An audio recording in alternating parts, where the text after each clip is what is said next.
ખીચોખીચ ભરેલા હોલમાં દુપટ્ટાથી મોં ઢાંકીને પરિધીએ પ્રવેશ કર્યો. માંડ જગ્યા શોધીને બેઠી. ધીરે ધીરે દુપટ્ટો હટાવીને એને આસપાસ નજર કરી, પણ સાથે ભણતી બધી છોકરીઓ એની સામે જોયું ન જોયું કર્યું. આજે કોલેજમાં વાર્ષિક ઉત્સવ હતો. સ્ટેજ પરના કોલેજના ટ્રસ્ટીઓ, આચાર્ય તથા નગરના અન્ય મહાનુભાવો ગોઠવાયા હતા. દીપ પ્રાગટ્ય અને પ્રવચનો પછી સાંસ્કૃતિક કાર્યક્રમો શરૂ થયા ત્યારે કોલેજના યુવાનોએ ચીચિયારી પાડી આખો હોલ ગજવી મૂકેલો. એક પછી એક કાર્યક્રમ પૂર્ણ થયા.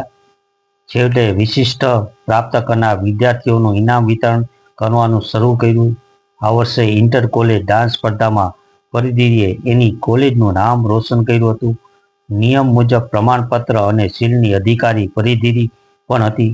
ઇનામ વિતરણ સમારંભ પૂરો થયો, પણ કોઈએ પરિધીની ઉલ્લેખ શું જ ન કર્યો. થોડી નારાજગી સાથે પરિધીએ ઉઠી દુપટ્ટો સરખો કરી સસરાટ એ હોલની બહાર નીકળી ગઈ. કોલેજ પાસે આવેલા બગીચાના બાકડે બેસતા પરિધીએ ઊંડો નિસાસો નાખ્યો.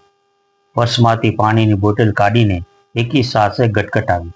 ખાલી બોટલ પર્સમાં મૂકતા એક કવર એને હાથ લાગ્યું. કવરમાંથી કાગળો કાઢ્યા અને છૂટા મોંએ રડી પડી. દૂર ઉભેલા કેટલાક લોકોની નજર એના પર હોવાથી અભાસતા એ ઝડપે ત્યાંથી નીકળી ગઈ. આવી ગઈ, કેવો રહ્યો પ્રોગ્રામ? તને જો આજે શિલ્ડ મેળવું હશે ને?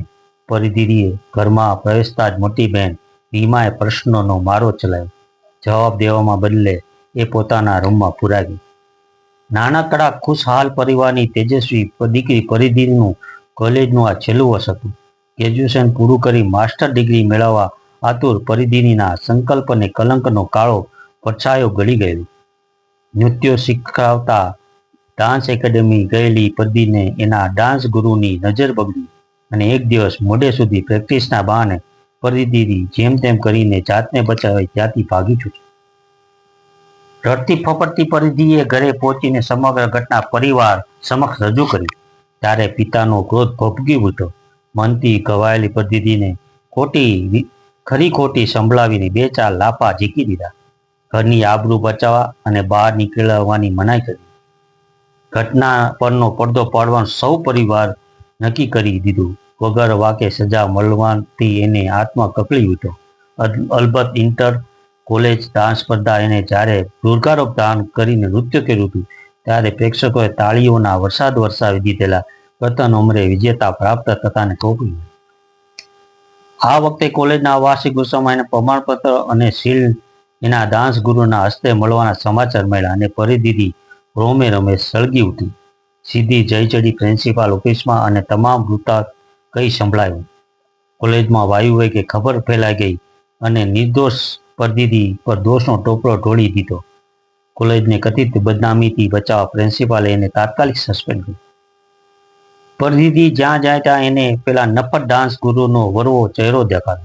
ડાન્સ ગુરુની પ્રતિષ્ઠા પણ એટલી બધી હતી કે કોઈ પરિધિના વાતનો વિશ્વાસ કરતું નહીં અને એથી એ વધુ ઓકાય. સર, મને માફ કરી દો. ડાન્સ ગુરુ કેબિનમાં પગ મૂકતા ગળગળા અવાજે પરિધિ બોલી. હા, આવ. આમ પણ તારી કોઈ વાત નહીં માનશે. મેં કહ્યું હતું ને, તે દિવસે તારી પાસે મને તાબે થવા સિવાય બીજો કોઈ રસ્તો જ નથી. લોલુપ નજરોથી પરિધિને તાકી અટ્ટહાસ્ય કરતા ડાન્સ ગુરુ બોલી રહ્યા.